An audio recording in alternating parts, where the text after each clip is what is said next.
She's April. And she's Molly. And we are... the Book Besties. Skip ahead for the next 5 minutes. 35 Girls, 1 Crown. I fell in love the way you fall asleep. Slowly and then all at once. I bounce back and forth. Pay attention to us again. Look at me, look at me. We don't do the normal things. An 8 is an 8, and that's all they're ever going to be. Narcissism, man. Well, you're wrong. Okay, so first off, besties, I've designated you all besties, by the way, our listeners. Yeah, I love besties. April won't throw me under the bus, but I was late today. Yeah, quite late. I was late today. And in true April fashion, I was early. And normally, and I hate being late. Like I have nerves now and angst. Like I have a knot in my stomach about it. But because the reason I was late was because parenting is hard. Like it's hard. I'm like sitting here putting my concealer on and like doing like the ritual, and I'm lying, and I'm hearing the girls just like get into it, and I'm like, nice. You have to be kidding me. Yeah. You have to be kidding me, because not even 10 minutes before I go, guys, I have to finish my makeup and go record with Miss April. Yeah. I need it quiet. Yeah, my boys, I told them, hey, I'm going to go record. And they're like, are you recording Miss April? And I was like, no, I'm recording the podcast. And then James went into a tirade about why he couldn't be a part of the podcast. I was like, well, son, you don't read the books that we read because you're in 2nd grade. Let's hope he's not reading this book in 2nd grade. I mean, Piper probably could have. I didn't let her. Right. Good call. Okay, so we are covering the selection this week. Yeah, which was my pick. Yeah, so, by Keira Cass. Keira Cass, which, so if you don't know what the selection is, how I wrote it was, it's the Bachelor on crack. So yeah. So I know this is your pick and you're definitely hosting this week, but this was on my list too, because this is also a favorite of mine. And it was introduced to me by a friend who is in the book club that Molly and I have. We've had this book club for, we're on 6 years now, right? Yeah, it's been a long time. It's been a long time. It's been a long time. We just turned it into a reading challenge, 3 years ago? 2 years ago? Yes, 3 years ago, we went from doing a monthly book club, because that was becoming really hard for everyone, to doing a yearly challenge. So we create a challenge, and we have to read all the books that meet those categories. I think this year's was really fun. It was fun, and I won for the first time. Like really early, like we're in July. Yes, we were in July, and I won. I had a lot of time on my hands this year. I mean, a lot of us have the last 2 years. Right. So, so this book was suggested to me, and the first time that I read this series, I've now read the first one. This was the 4th reading to prepare for our episode. The very first time that I read the original trilogy, because there are 2 additional books now, which we can get more into later. I read all 3 of them in a matter of 3 days. And these are not short books. These are 300 page. But they're so easy to blow through. They're good. You get so involved, and we'll talk about this when we get into the book, like when we get into the discussion. But you get very involved in this book very quickly. Yes. Very quickly. And I think Keira Cass does an excellent job of drawing her readers in. She does. And she had previously self-published something. And so this was the first time that she had actually I didn't know that. Yeah. That's interesting. And I think she did a really great job of drawing in the reader and creating this story and creating this world and this fantasy. And I wasn't sure I would like this, because I'm not a fan of The Bachelor. That's just not Neither really my am thing. I hate those shows. Yeah. I do like Married at First Sight. I love the shit show that show is. But... No, I never saw that. When we were in the height of the pandemic last year and everybody was watching like the dumbest stuff on Netflix, I watched that Love is Blind and was so hooked. I finished the whole season in like a day. I felt so garbage after that. I was like, why did I do this to myself? That show was amazing. Jessica, the one woman who's sitting there telling him he's too young, but she's hammered, drinking a glass of wine, letting her golden retriever drink the wine. It's like, I think there's a maturity issue here with you, my friend. Right. That was such a mess. But anyway, I didn't think I would like this series, but I really, really did. So I'm sorry to steal a moment from you. You're good. Go ahead and take over hosting. But you can definitely help me fill in the gaps for the I have really detailed notes this time. I got some. So the synopsis is our main character, her name is America. And America Singer. America Singer. Yeah, see? This is why you're here. America gets a letter in the mail saying that they're going to be doing this election. And that everybody of a certain age, in her age area, are welcome to apply to marry, it will compete to marry Prince Maxon. So, anyway, so Prince Maxon and his family are the rulers of Iliad. And Iliad is what we live in as America. Yeah. But so Iliad is post-apocalyptic America. Yeah. We've had the Third World War in which China invaded us. New Asia, as they call it. They call it New Asia after the World War, but it was China. They invaded us because we couldn't pay back all the money we borrowed. Right. Which, shocker. Right. Which, so the capital is in Angeles, as they call it. Yeah. And so the selection is 36 girls from all of Iliad. Right.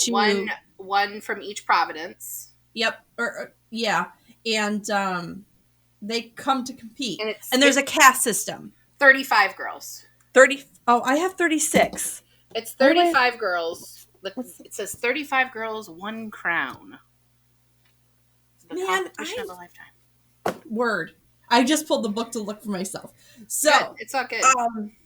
To start off, so you and I like dystopia books, post-apocalyptic books. Absolute favorite genre. Mine as well. But this is the first time we're covering it. Yeah. Which is kind of crazy for you and I, because we talk about these kind of books all the time. We do. This is by far our favorite genre. It's also you write in this genre. I do. So, I have written in this genre. Yeah. So what do you think draws us to this? What draws you to it, at least? Well, the first one I ever read that was dystopian, post-apocalyptic, I was a sophomore in high school.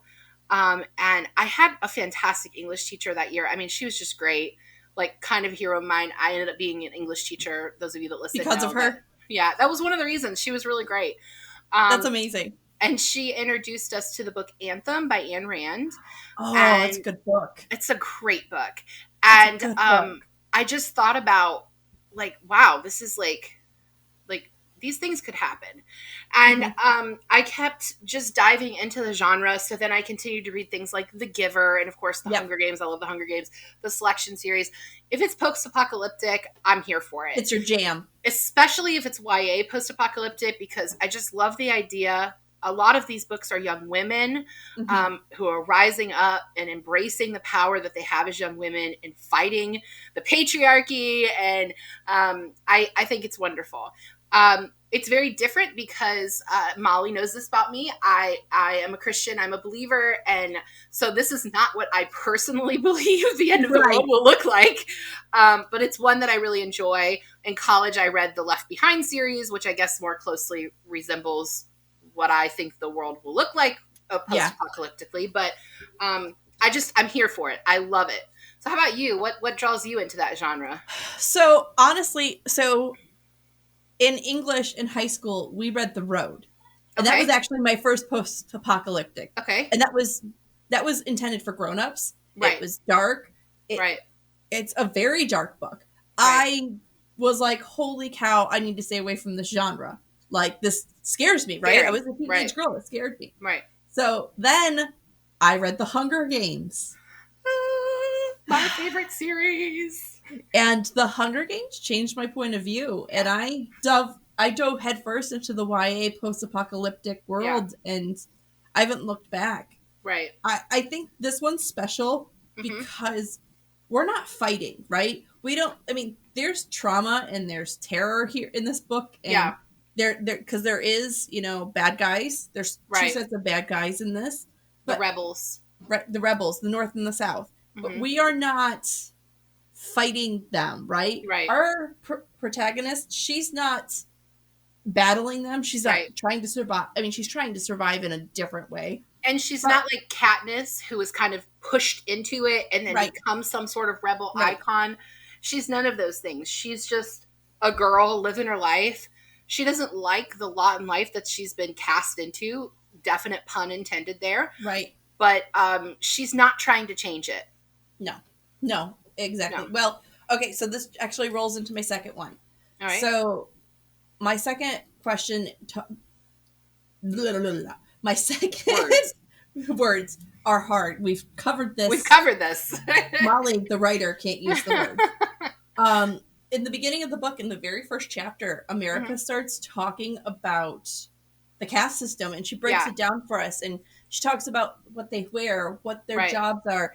And I personally, I feel like Keira Cass gave us, when she was giving us these descriptions, she tied clothes to different casts. Right. What do you think about that? Like, what's your opinion on that? So I actually found a fandom wiki, and so I actually have the casts here in front of me. So for those of you that want to dive in deep, I'm going to just kind of give a summation of all the casts. So the ones, and by the way, something specific for those of us that like these kind of details in writing, the cast numbers are always capitalized and they're written as the word. So it's not like the numeral 1, it's 1 with a capital O. And that emphasis is very important to those of us that love those little nerdy book references. So the royal family are the ones. Right. I love it. 2 are famous people in the military. So this cast includes people who are artists, which America's family are artists as well, but they are much lower in the cast. Level. These are famous people. So these are not people who Kardashians. These are not people that started a podcast with their best friend. These are like the scrub stars that decided to start a podcast. Yes. Which I guess they are best friends, so whatever. Yeah. But right. So 3 are teachers, businessmen, doctors, nurses, and lawyers. So you've still got white collar here, all people in service, really. 4 chefs, farmers, factory workers, real estate agent, managers. So still that line between blue collar and white collar is getting a little murky there.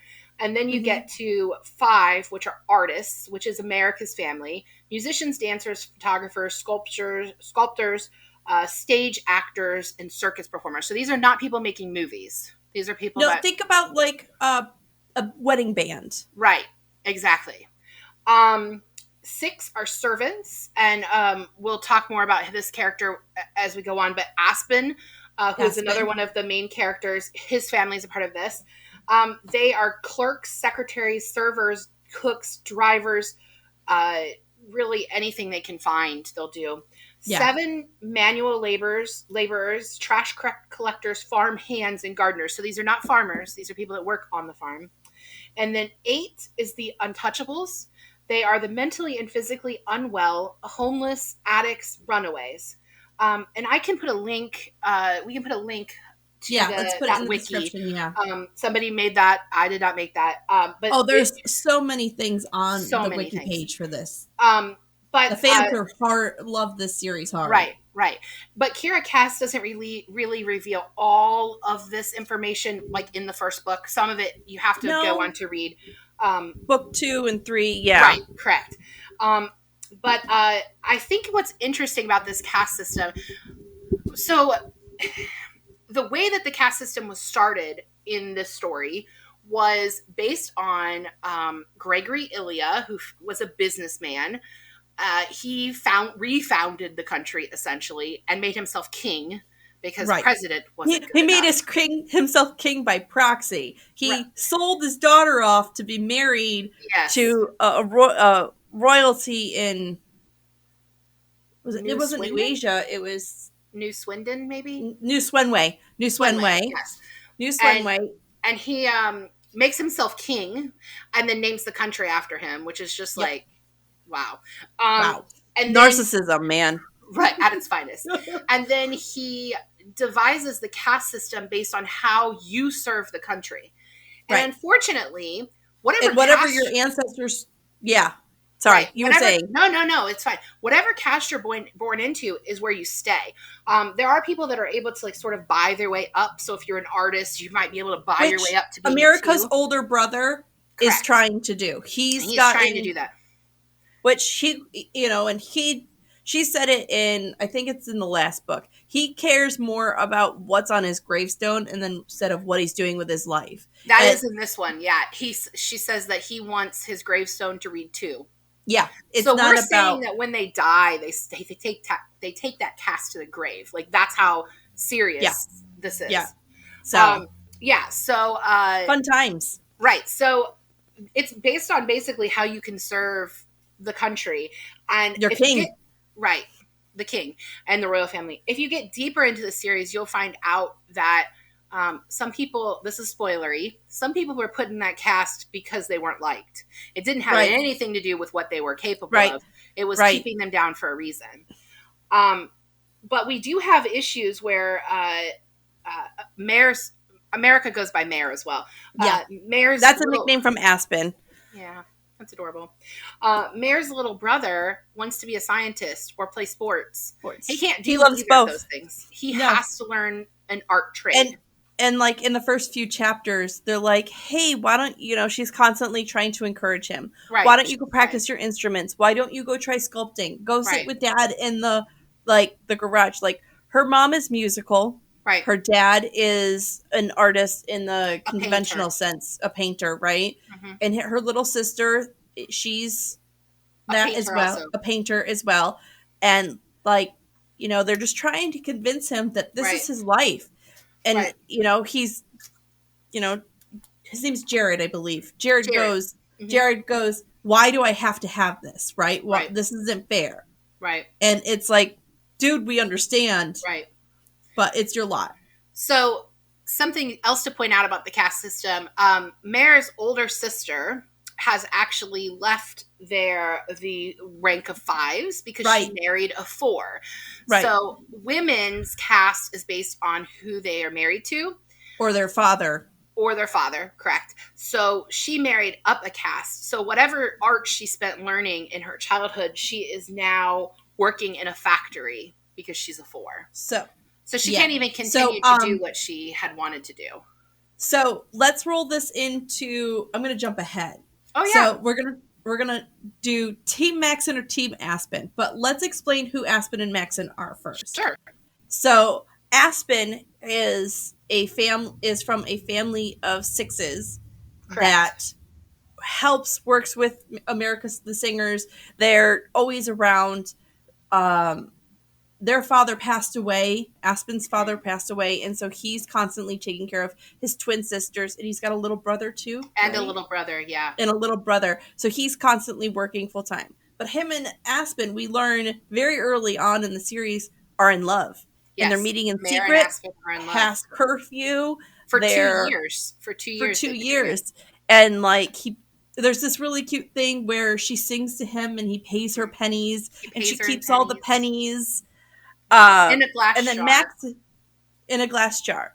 And then Maxon is our king, Shreve, who's adorable, who he calls everybody my dear.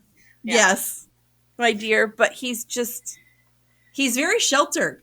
Yeah. Poor Maxon is very sheltered from what's going on in his world. So the question is, Team Maxon or Team Aspen by the end of book 1? Oh, I am Team Maxon by the end of the first paragraph that he meets Mare. He's adorable. He's super socially awkward. He's never dated before. Adorkable is the word we should use. Adorkable, totally adorkable. The selection is how he will meet his bride, and it's the way that they had been doing it since Ilia was founded. The young women are married off to continue the relations with another country, essentially, but the young men marry based on the selection. So his mother, and he's an only child, right? He's an only child. Yeah. Yes, he's an only child. Go ahead. Sorry. Yeah, he's very sheltered in a lot of ways, and the whole "my dear" thing Mare hates that he calls her that, because she says, "Do you call all the other girls that?" And he's like, "Yeah." And she's like, "That's exactly why I don't like it. Like, don't call me the thing that you're calling everybody else." Instead of calling everyone something else. Yeah. Yeah. But I love him. I have probably, well, my top 3 literary crushes are all Is Maxon? Maxon's in there. It's Maxon and Peeta Mellark from The Hunger Games, and I love Augustus Peeta. Waters from The Fault in Our Stars. And the 3 of them are the guys that I look for. And my husband is very much like Maxon. Like, he's uncomfortable when girls cry, and he's really socially awkward. And yeah, I mean, he doesn't always understand, like, if girls like him or not. And one of the things I like about Maxon is he's like, do they like the crown or do they like me? And how do you really know when you're running a competition for them to essentially win the crown? Right. And which I think was really great of Keira Cass to touch on that, because we see that in shows like The Bachelor. Right. Are they there to win? Are they wanting to win just to say that they won The Bachelor? Or are they actually there to fall in love? Or the magic third reason, are they there to get their spinoff, The Bachelorette? Which is not happening in this situation. It doesn't. But the girls who don't make it, there are a few girls that are sent home that first day. And they get married right away. They get married right away to people who have elevated their status, who are much higher than them. Exactly. When they went in. So they are benefiting from it. So yeah. So how about you? Team Aspen or Team Maxon? I bounce back and forth. But no, if I'm picking who's best for America, it's Maxon. Yes. I think what Aspen and America have is puppy love. I don't think it is true love. Like, Maxon and America become friends, then they slowly fall in love, and I think that's how true love happens. Mm-hmm. Friendship, then it's not this urge of lust. I mean, and if that happened to you, I'm happy for you. Yeah. But I just think traditionally, yeah, it happens friendship first. Yeah. So, and that's why I fell in love very quickly. I have a gnat flying around. I'm sorry. But I agree with you. No, when I was reading this book again, I kept thinking about the quote from The Fault in Our Stars. I fell in love the way you fall asleep. Slowly and then all at once. Yeah. And like, that is how I feel like Maxon and Mare's relationship is. And the interesting thing is, their relationship, it does start as a friendship. She tells him from the beginning, right, I don't want to be with you. I'm in love with somebody else. Yeah, she's here to take care of her family. Yeah. So the girls in the selection get paid to be there. Yes. There is a stipend that's sent to their family. Yes. And America is jaded. Let's say this. America, when she goes, the last day before she leaves, a man from the capital comes, and he tells her, whatever the prince wants, you are not to say no. Right. Whatever. So he pretty much says, if he wants to sleep with you, you have to sleep with him. You cannot say no. And this is in a country in which sleeping with somebody before marriage is it's gonna knock you down to jail. Yeah, you go to jail. So yeah. So basically, what he's telling her is, you will be his whore if that's what he wants. And then if he sends you home, that's just you're gonna deal with it. When Maxon gets closer the first time, what does she do? She freaking knees him in the crotch. And you know what? In this argument, I'm always going to be with America. She thought it was his thigh. Yeah. She went a little bit too far in. Okay, so let's dive into my next kick then. Okay. Is America a heroine? Especially since we just finished Twilight. Right. Bella is not a heroine. She's our antagonist. She's our, she's not our antagonist. Our main character, she's our narrator. Our narrator, and it's from her point of view. Like Twilight, this is a love story, and our female character is the narrator. But do you think she's a hero? Like, all right, so in Twilight, I took the other point of view, which is that Bella can't be a hero because she is no substance whatsoever. Right. But I don't agree with that with Mare. Agreed. I think that since this is a love story, obviously she gets all girly, doe-eyed, and batting her eyelashes. And, oh my gosh, does he like me? You know, but she does not lose her core values. She doesn't lose who she is. Never. She stays true to herself at all times. 100%. And that actually changes Maxon's view on things too. He didn't realize how bad his people had it. No. And where it doesn't seem like, especially if you continue reading this series, and if you're listening and you've only read the first book to follow along with us, please continue to read it. Yes. Please continue to read the whole series. You can kind of ignore the last two, but the main trilogy, the original trilogy, they're fantastic. Okay, we'll jump into that. But I like the second part of the you're series. Wrong. But anyway, she doesn't change who she is, and she explains to him what it's like to be in that cast. And I don't believe his dad really cared. His dad was about being royal and that. But I think Maxon legitimately cares about his people. I think his dad cares about keeping the structure. Right. I agree. Towing the party line. Mm-hmm. An 8 is an 8, and that's all they're ever going to be. And right. And I think there's a reason for that, which would be very spoilery, so I'm not going to say it. But I think that part of the reason why Maxon cares more is because his mom was a 4. Right. So she wasn't even a part of the upper caste when she entered this. So right. I love this quote. Let me find it. So Mare doesn't really consider 4s to be like the lower caste like she is. But when she meets her best friend, Marley, who is also in the selection. I heart Marley so much. Marley's great. She's wonderful. She's a 4. And she says, if you weren't a 2 or a 3, this is Mare's inner monologue. Mm-hmm. If you weren't a 2 or a 3, it's just varying shades of bad. Mm-hmm. And so I think Maxon being raised by a mom who experienced that really changed who he was. And I can't even remember what your original question was now. And I went on a really wild tangent. Oh, yes. Is she a heroine? Is she a heroine? So, yes, I think she is. I think she makes positive changes in her country without, like, having to, like, blow shit up. She's making positive No violence needed. No violence needed.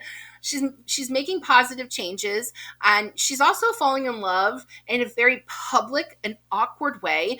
And yes. She's only what, 16 or 17, right? 16, yeah. 16. 17, so I don't know. One of those. So she's quite young. There's a number there.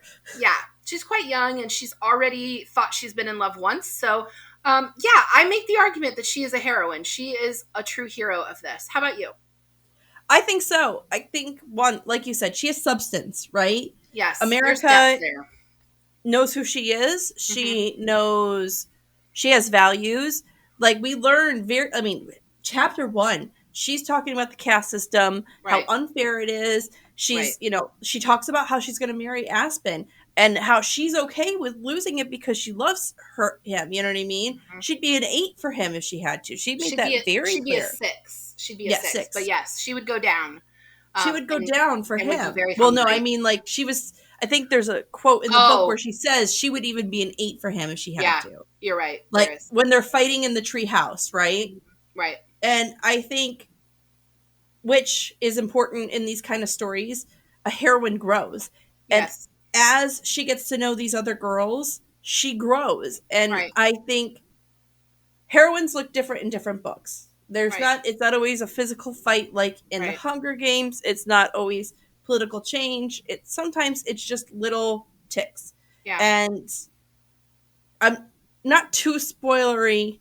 She changes some of the point of views of the other girls in the last book. For sure. You know what I mean? And I think that shows how much of a influence she is. Right. Right? Right. So and she changed, like the people are rooting for her. Right. They don't get to vote. Like the people don't get to vote, but they definitely. But they have polls and opinions. Right. Yeah. And those are taken seriously by Maxon, and she has the ear of the people. The people like her, and that's pretty great because she is a 5. Some of the other girls in the class in the class. Oh, good. I think that in the selection, like Celeste, who is a 2. She does not appreciate that someone who is a 5 is getting something that she also has. Celeste 5s are not supposed to have what she has. Celeste is special. Let's say that. Bitch. She's a catty bitch. So I lost my train of thought. So Brain bubble. Woo! So let's jump into chapter 17. Keira Cass in chapter 17 puts the girls in the selection in a classroom setting. Mm-hmm. And during this chapter, we learn all of the history. Yes. From how we went from the United States to Iliad really quickly. We learned the history. History, unquote. Right. Which history is passed down in this world as by word of mouth. Right. So, I found this to be clever. I liked how she took and she didn't just this is how it is. She used a scene, a learning scene, to teach us, the readers, about how the world is. What do you think about that? How do you... Number one, it's really smart writing because you're writing from a first-person perspective.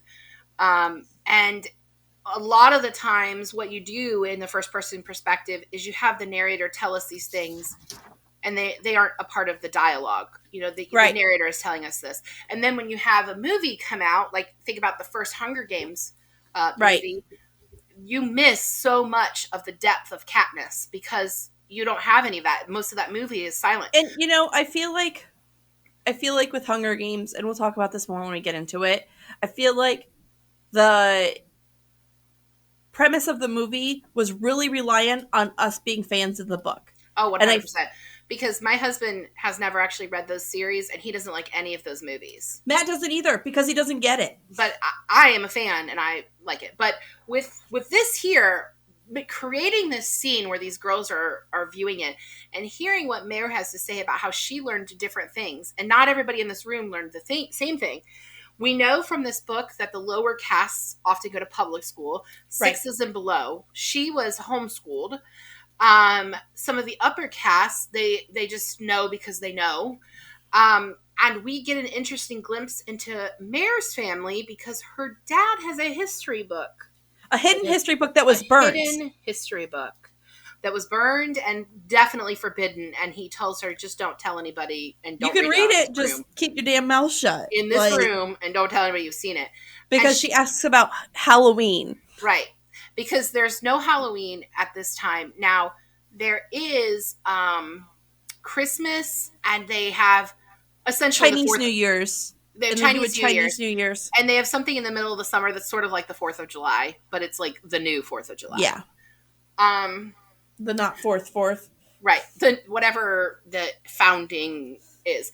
But I think it's a really clever way to write that and reveal the history to us, and to also reveal to us that there has to be something going on if you're not writing your history down.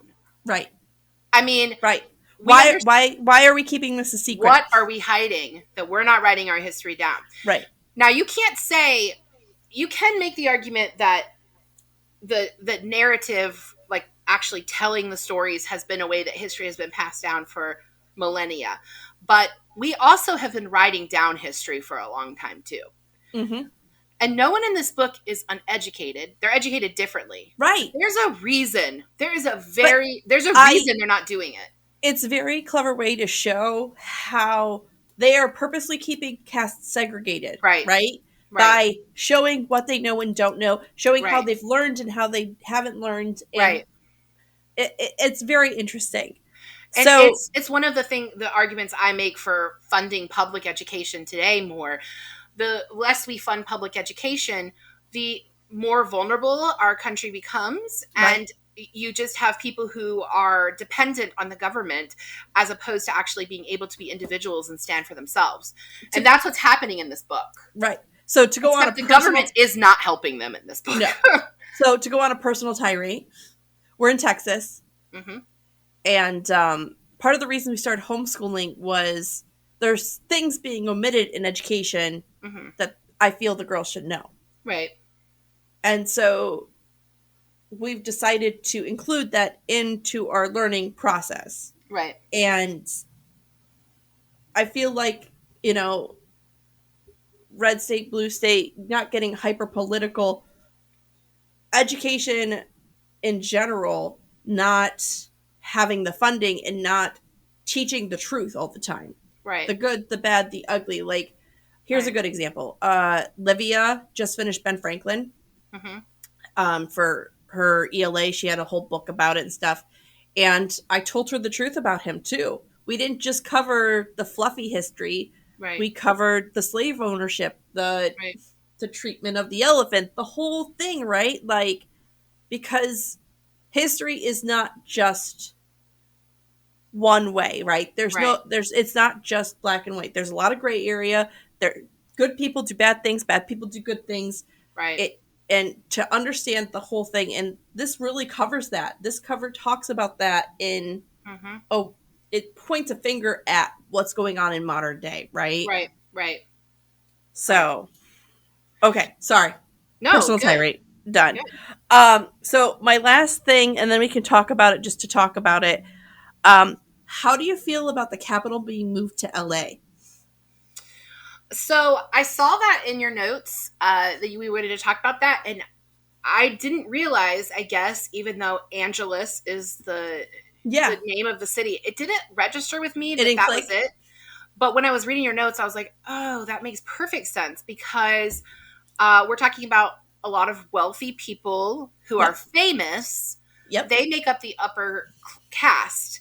And that makes a lot of sense to me that would happen there. I don't know. I personally think that one day California is just going to be like, peace, I'm out, and leave the country. But well, I'm afraid a fault line's just going to break it off. And then literally it's like, peace, I'm out. It's going to sink. That and parts of Texas. I mean, we get enough hurricanes, we're going to be underwater. Yeah. So. Yeah. I don't know. I think it's an interesting choice to do that. I think location was important. Yeah. Because of the dealings with New Asia, I think from DC, it's closer to New Asia. Yeah. I bet it was part of somewhere in Keira Cass's mind and notes is saying easier access to Asia. And she's like, you know what? I'm going to put it here. And it's already set up for famous people. It's already set up to have mansions and the wealthy live there. While DC doesn't. Like, it's just, oh my God, Nat. DC doesn't. It's just a bunch of apartments. You know? Townhouses. Yep. So I think it's an interesting choice. I want to agree with you that she made that choice because of New Asia, but I think that might be giving authors too much credit. I don't think they always think those things through. Okay, so I'm just thinking about myself and how I write then. But Keira Cass actually lives here in Virginia where I live. She doesn't live anywhere near me. She's hours away. But I think it's an interesting choice as a writer to choose to move the main part of your story to a place that I'm making the assumption that she's not as familiar with it. But because she set it in sort of this fantasy and this post-apocalyptic world, she can make it anything she wants. Right. And we often see that in post-apocalyptic, the capital is no longer the capital the way it was before. And there could be like whole in chunks Hunger of Games, it's in Colorado. Right. Right. Yeah. And there's like whole chunks of the country missing. There are only 35 provinces in this book. So we don't have all 50 states anymore. I don't know how they've divided them. None of them are named the same. But yeah. We all know Texas absorbed Oklahoma. Oh my gosh, Texas. But I feel like, I don't know. Say as a writer, I go into a deep dive. That is when I start mapping things out. Like one of my stories I'm working on deals with prohibition. Mm-hmm. So that sounds good. Did I do deep research into Vermont prohibition in the 1920s? Why, yes, I did. Doesn't everybody? Right. So, funny story. Sidetrack. Okay, so I'm going to laugh. So, I was doing research for this Vermont prohibition story, and I find an article about it. And I'm like, cool. Well, you have to buy this little book from Vermont Historical Society. It was $15. Mm-hmm. They paid for shipping, whatever. Ever since, I have gotten newsletters from Vermont Historical Society in the mail. Awesome. It's not just like a piece of like regular old printer paper. Mm-hmm. It's nice thick cardstock. It's nice thick Like, it's like the nicest paper I've ever seen, and I'm like, I'm never gonna not get these letters. It's true. I'm never not gonna get these letters. I spent $15 once 3 years ago, and they're still gonna just send me mail. Have you been to Vermont? No, not in year. That's funny. That's where Tom and I went on our honeymoon. Oh, nice. Yeah, we do things. We don't do the normal things. That's okay. It's nice. I mean, I didn't have a honeymoon. I went house hunting and to Corpus Christi to find an apartment, and then went back to Baltimore so I could get transferred to Corpus. Okay, back to the selection. So, if America didn't win, or if America says in there that she doesn't win, she wants Marley to win. Right. We meet a bunch of different girls, right? Throughout this. Tiny, Marley, Celeste, there's a bunch of them. Chris. Is there one girl you feel like would have that fits the bill as the future princess? Yes, and it's not Marley because I really like what Marley's story ends up being, which is way too spoilery. And I feel like I can't tell you the reason why, because it would definitely, if our listeners have not read the final book, it would ruin it. But I'm going to say Chris. Oh, okay. You know what? I get that. Yeah. I get that. So I can't say why, but okay, here's the deal. Listeners, we are going to have a conversation. If you have not read all 3 books, skip ahead for the next 5 minutes. Maybe not 5 minutes, but just assume. Skip ahead a little bit. Yeah. We'll wait. All right. So, I agree with this 100%. And the reason why is because I think Chris is so loyal to him. I love Chris's loyalty to Maxon. She's loyal to the people, not right. She's in it because she has alliances. Right. I feel like I'm spoiling things. I don't want to ruin it for people. We told them to skip ahead. Okay. So we told them to skip ahead. She does have alliances, but by the end of the 3rd book, she's madly in love with him. She's very smitten. Yeah. So, I mean, it's a good choice. It's a good choice. It's who I would pick. Okay, so can we come back to non-spoilery things? Okay, non-spoiler stuff. All right, so we're back. We're back. Pay attention to us again. Look at me. Look at me. Yeah. So, other thoughts. Okay, so I've flown through my list. What do you got for me? Okay, so let me see here. We can talk about the... Okay. Sorry. I wanted to talk about Mayor's first twinge of jealousy. Ooh, that's good. So we've already established that she's told him she's not in it for him. Maxon. Maxon. Oh, and we didn't cover, we'll have to come back to that, but we didn't cover, Aspen comes back in the story. Oh, yes. Okay, so we'll get back to that. We'll talk about that in a second. But she's told Maxon she's not there to marry him. She's there to be his friend. They go on a lot of dates, which is just, in her mind, is just them hanging out and her being his friend. Right. I don't think that's it for him. But she has her first twinge of jealousy. They're doing a photo shoot. And she doesn't understand exactly why she feels this way, but she doesn't like seeing him have the other girls hang on him. I think she cares for him more than he realizes. More than she realizes, 100%. Yeah. And she also is kind of irked about the fact that she hasn't really seen him that much that week because he was going on dates with a bunch of other people. But they have a secret code, the two of them. The ear tug. I was going to say that. I just wrote it down. The ear tug is adorable. So they don't, the way that Maxon asks the girls out is very formal. Like there's a letter sent to their room by maids and it's a whole thing. And he has to arrange cameras and it's a thing. Whole thing. But because they're just friends, quote unquote, he says, what if we have a signal? And they tug on their ear. And that's to signal that they want to meet up. Yeah. And she hasn't even gotten an ear tug in like a week. And she's feeling jealousy. And she doesn't describe it as jealousy, but when when you're reading it, you're like, oh my gosh, she's jealous. She is jealous. Yeah. And that leads to their first kiss. Right. which they erased because he kind of was like yeah, it's sloppy super about it. He like leans over and just kind of like kisses her, and it caught her off guard, and she was like not happy because we've talked about this, like I'm not interested in you. And then she kind of thought about it, and she's like, wait a minute, maybe I actually do want him to kiss me. Right. And so she wipes away the memory. Wipes it away on his forehead. I think that's so adorable. And then they kiss for real. And like, of course, that's when Aspen came right back. Well, he came back like the next day. Yeah. Right. Okay, so I'll dive into this part then. Yeah, yeah. Okay, so the next day they're out on one of their walks because she likes being outside. The gardens are very special to her. Right. As he's walking her back from the gardens, they run into Officer Ledger from the Carolinas. Actually, he's taking her to the movie theater. Oh, not that's the gardens this time. She asked to do something different. But yeah, Officer Ledger, who of is the Carolinas. Of the Carolinas, which is where Mare is from. This is Aspen. Obviously a shock. She expected never to see him again. We didn't really dive into this much, but he broke up with her. Right. Because he wanted her to have a chance. Right.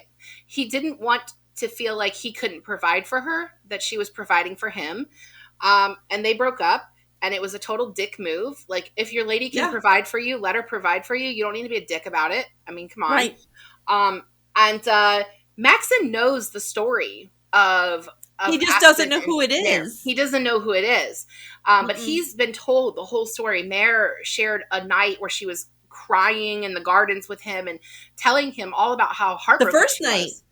No, it was the first night when... No, the first night... when she went out to the gardens and she's crying and she yelled at him. But she tells the full story, all of Aspen, like a few days later. That's true. But he doesn't know that it's Aspen, and he actually because Aspen knows her, Officer Ledger knows her. He actually assigns him to be outside her room, to guard her. Because America doesn't like having. Right. Well, she doesn't like having her maids in her room at night. She wants some privacy. So Maxon insists on there being a guard outside her door, which leads into this really weird, odd little love triangle in this book. Right. Where she feels for Maxon and she feels for Aspen, and it just tugs at her heart. My note on this was predictable YA complication to further the love triangle. Like, I mean, he didn't really need to come back in order to further that, but I guess that was the only way. She definitely had feelings. Yeah, that was the only way. If we're going to jump ahead, I think him being there was important for the storyline. It was important for the storyline. It ends up being important through the rest of the series. Like, the first book, it's minor, but the other 4 books, including the spin-off series, which was the 2 books, the duo, it's important for those too. So it's definitely important. But I also want to talk about, this is a bit spoilery, but I want to talk about this quote, "Yes, Maxon, it's possible." So this is when Mare finally admits she could might have feelings for him. Right. And then Aspen shows up the next day. And it literally 20 pages later, I have 255 was "it's possible," and 275 is when he comes back. So, so it is a complication. She's now finally admitting she's letting herself love. And here comes Aspen again. Damn it. I mean, I don't trust YAs that don't have, I mean, I've gotten so used to the comfort of the love triangle. It makes it nice for a YA book, right? Like, it's comforting. I wish we could just let teenagers not have to be in love with each other, but whatever. Just a book about 2 platonic buddies hanging out. Hanging out, right. Can we, before we...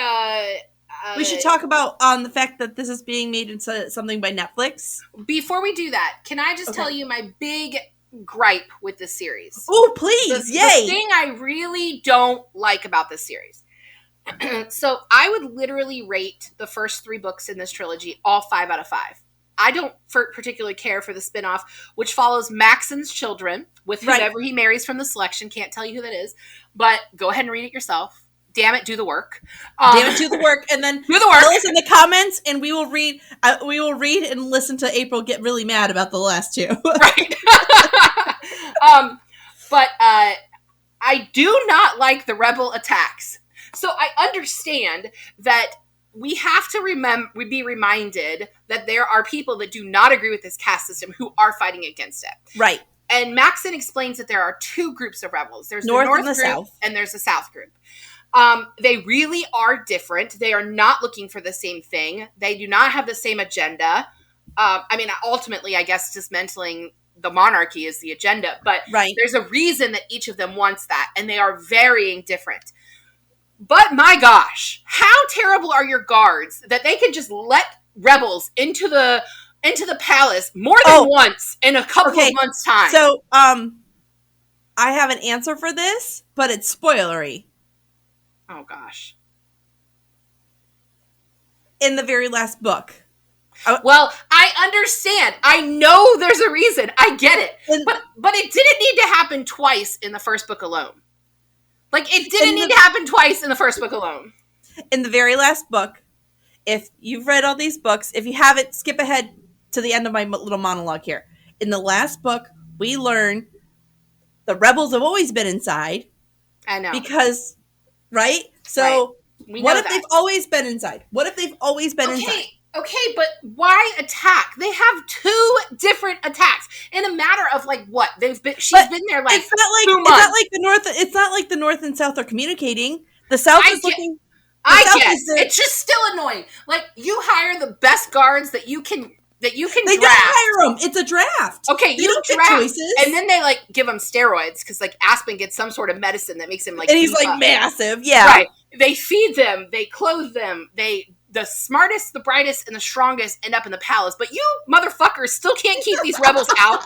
I do not understand. Because they're teenagers. Get your shit together. You've seen military teenagers. They're dumbasses. Well, they're 19, so I guess they are teenagers. But they're 19 when they're drafted.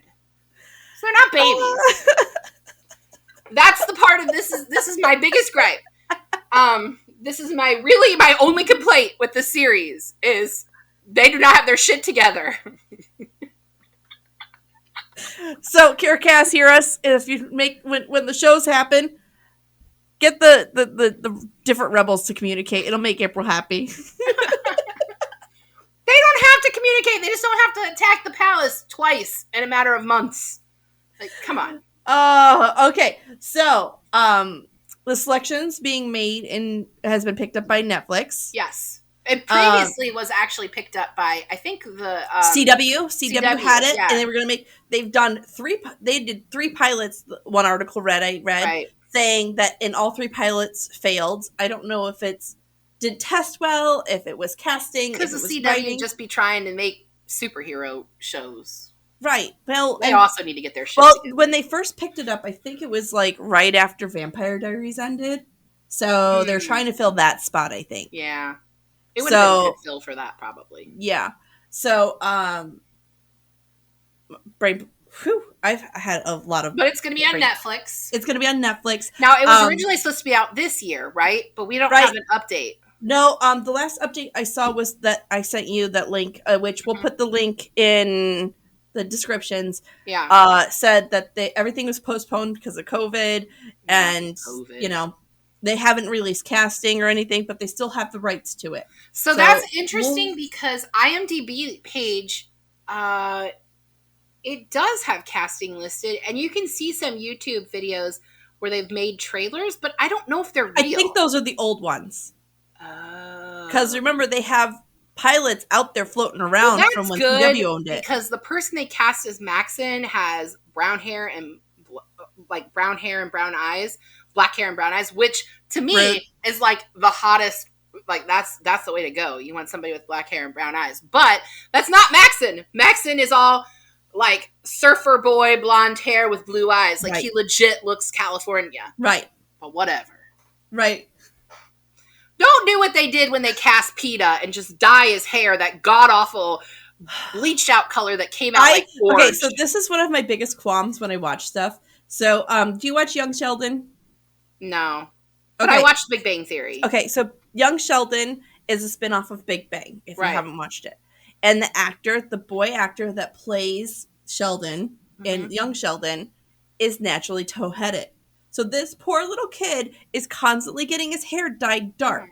Poor kid. And like you can see making a lot of money. They can dye his hair whatever they want. But like you can see it in later in like as the season progresses, his hair keeps getting lighter and lighter because they're not touching it up.